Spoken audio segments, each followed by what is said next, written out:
Stop being an emotional fool. Yes, you heard it right. Because if no one else has told you the truth, let me be the one today. Emotions are beautiful servants, but they are terrible masters. And the more you let them drive your life, the more you will crash into decisions you can't reverse, relationships you should have never entered, and moments you wish you could take back. You cry over people who never cried over you. You break yourself trying to fix what was never yours to carry, and still you call it loyalty or love or kindness. But sometimes it's not love, it's emotional slavery.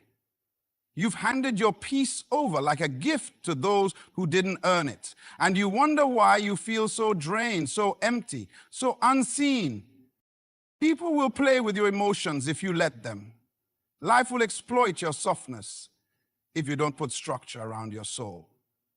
Being emotional isn't weakness, but being led only by emotion, that's dangerous. You cannot make permanent decisions based on temporary feelings.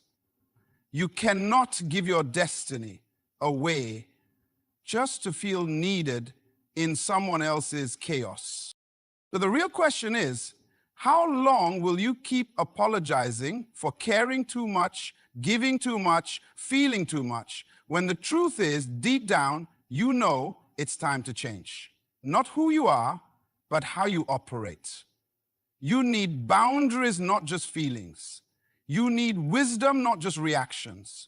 You need to stop living on emotional impulse and start living with emotional intelligence. Because the moment you stop being an emotional fool is the moment you take your power back. You've probably heard it said that emotions make us human. And that's true. But what no one tells you is that emotions, if left unchecked, can also make us prisoners. Think about it. How many times have you made a decision in the heat of the moment, only to look back and ask yourself, what was I thinking?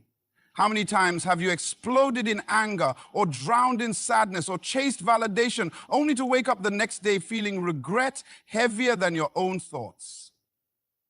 That's not because you're broken. It's because you're human. But being human doesn't mean you let your emotions control the steering wheel of your life. Emotions are powerful. They have the ability to inspire greatness or destroy potential. One moment of confidence can make you stand up for yourself. One moment of fear can make you walk away from something that was meant for you. Emotions can start wars and build nations. They can ruin a relationship in seconds or save a life with one act of compassion. That's how powerful they are. But here's the truth most people avoid. Power without direction is dangerous. Fire can warm a home or it can burn it to the ground. It all depends on how you use it. The same goes for your emotions. Your emotions are tools, not truths. They are signals, not commands. And when you begin to understand that difference, your life changes. Let me ask you something. Who's really in control when you lash out in frustration, or beg for attention, or stay in a toxic relationship because you feel something you can't explain? Is it you, or is it your emotions? When your emotions become the pilot of your life, they don't care about the destination. They only care about the thrill of the moment. They'll have you saying things you don't mean, doing things that betray your values, and settling for less than you deserve. All because they're loud enough to drown out your better judgment. But you weren't meant to live like that.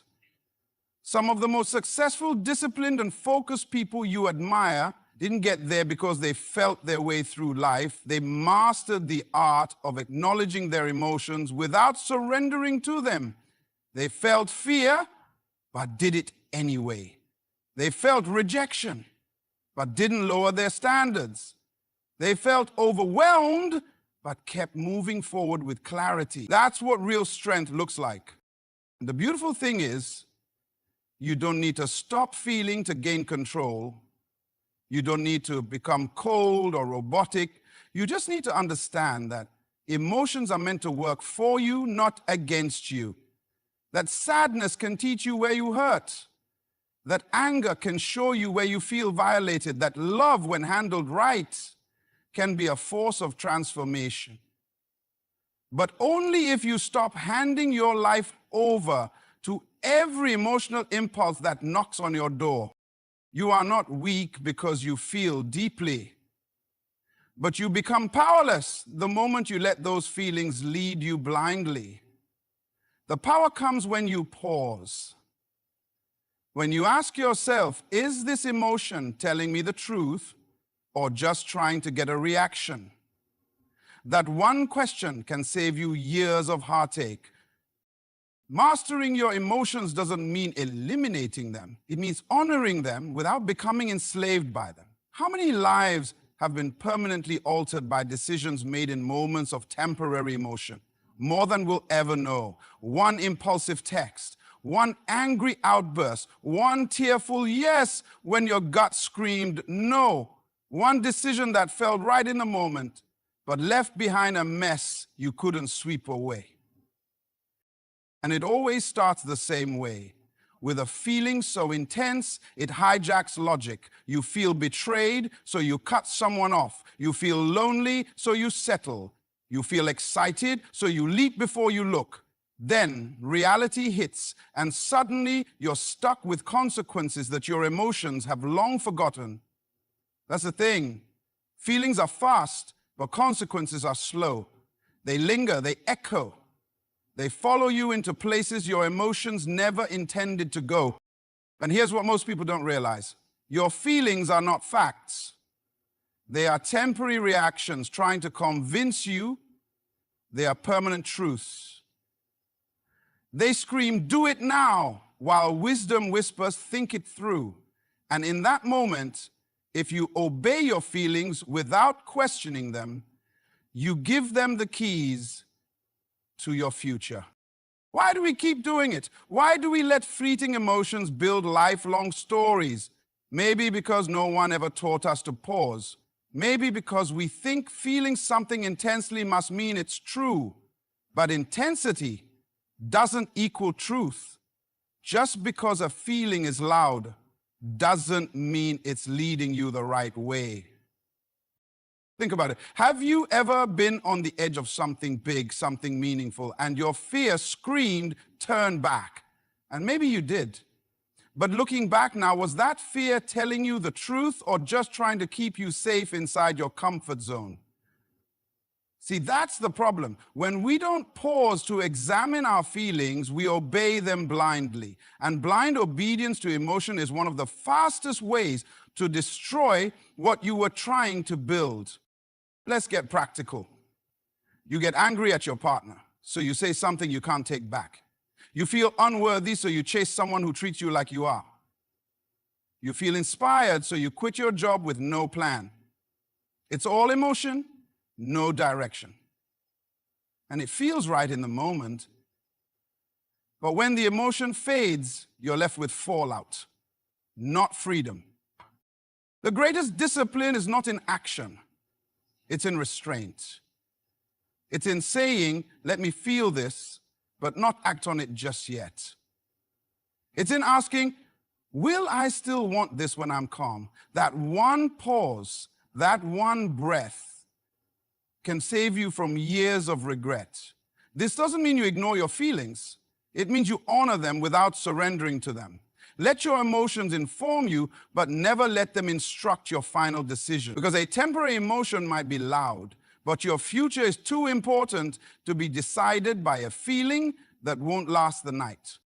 Your emotions were meant to be a signal, not a sentence. Let them alert you, but don't let them arrest you. You owe it to yourself to pause before you sign a contract with your feelings.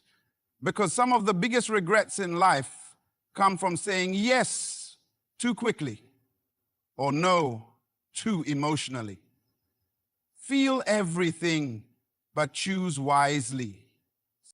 At some point, you have to ask yourself, how much of your peace have you traded just to keep the wrong people comfortable in your life? How many times have you silenced your voice ignored your instincts, or tolerated disrespect just to avoid confrontation. And all the while, your soul is screaming, your mind is exhausted, and your peace is slipping through your fingers like water you can't hold. Here's the truth no one teaches soon enough. Peace is not something you find, it's something you protect. And protecting it means having boundaries, not walls, not bitterness, boundaries. Emotional lines that separate what you allow and what you will never allow again. You see, people don't respect what you don't reinforce. If you let others walk over your feelings without consequence, they will do it again. If you constantly say it's okay when it's not, you're teaching them how to treat you. That's not humility. That's emotional exposure, and it costs more than you realize. You can't keep pouring out your energy into conversations that go in circles, into people who only show up when they need something, or into situations that leave you emotionally bankrupt. Every time you say yes when your soul is saying no, you betray yourself. And over time, self-betrayal becomes your normal. You start feeling guilty for resting, guilty for saying no, guilty for wanting space. And that's how you lose your identity in the name of being kind.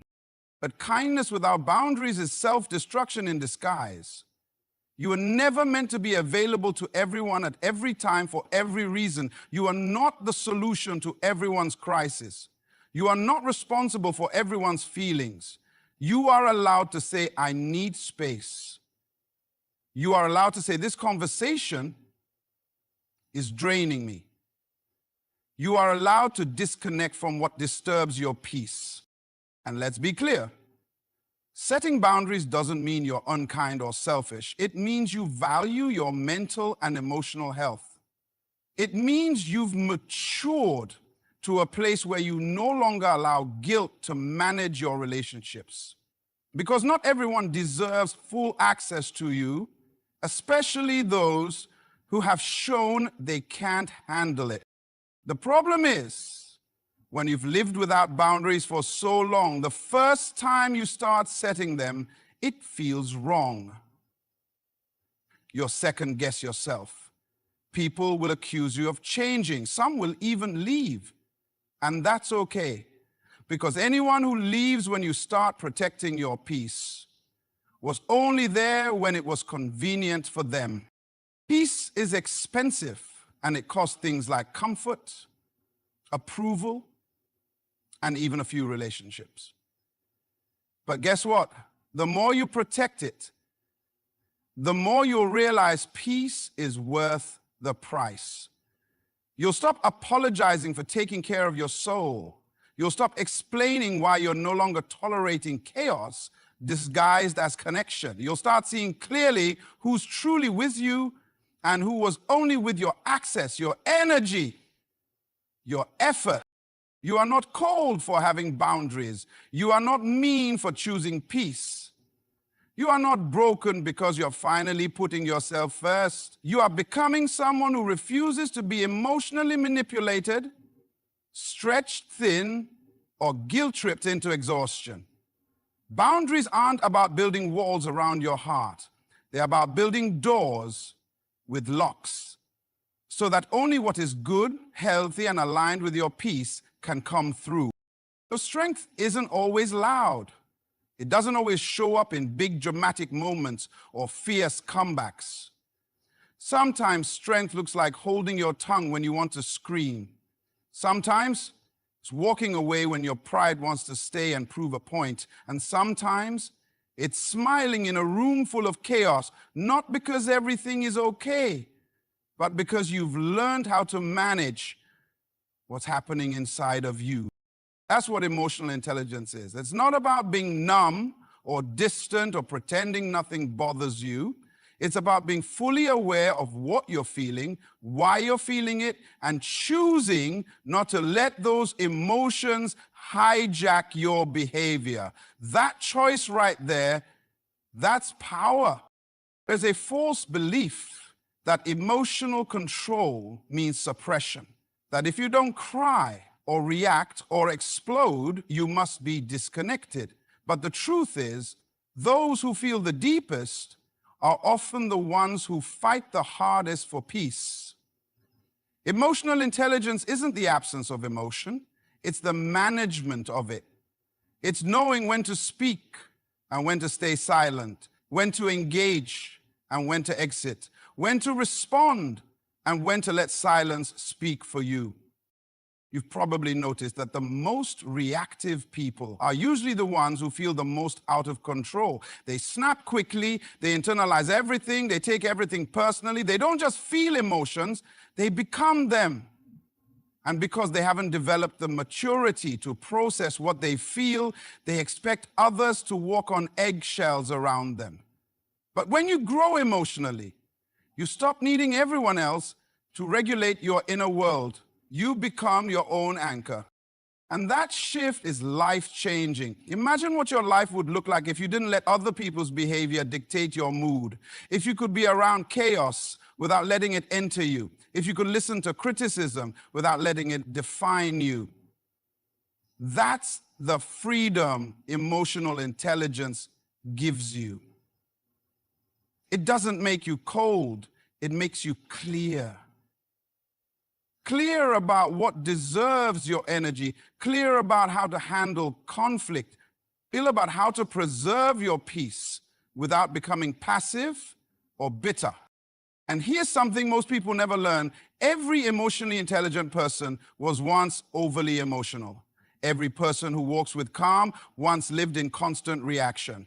The difference? They stopped letting every feeling become a fire. They learned to pause. They started asking themselves better questions. Why am I reacting like this? What's the deeper wound behind this feeling? Am I responding to this moment or to my past? Those questions are uncomfortable, but they grow you. And when you grow, everything around you begins to shift. People notice you're calm, and some will try to provoke it.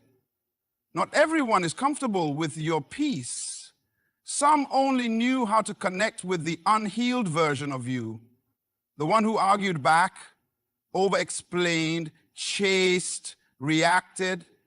But now you respond differently, and not because you care less, but because you've learned to care wisely. So yes, feel everything. Let your emotions be honest. Let them rise, but then lead them. Tell your anger, you don't make the decisions here. Tell your fear, you don't get to choose my future. Tell your sadness, I hear you, but you won't stop me. That's not denial, that's discipline. That's emotional intelligence. That's the kind of strength no one can take from you. Taking control of your emotions is not just a choice. It's a shift in power. It's the moment you stop being a passenger in your own life and take the wheel. It's the quiet decision to no longer be tossed around by moods, people, or unpredictable moments. And for many, it's the first time they finally feel free. Because let's be honest, how much of your life have you lost to emotional spirals? How many days did you waste replaying conversations, overthinking someone's silence, trying to fix situations that only drained you? How many times have you known what needed to be done, but fear, guilt, or insecurity made the decision for you? That's what happens when your emotions are in control. You move, but not forward. You act, but not from clarity. You live, but not fully. Emotions are powerful, but without your leadership, they'll take you places you never meant to go. That's why emotional control isn't about denying what you feel.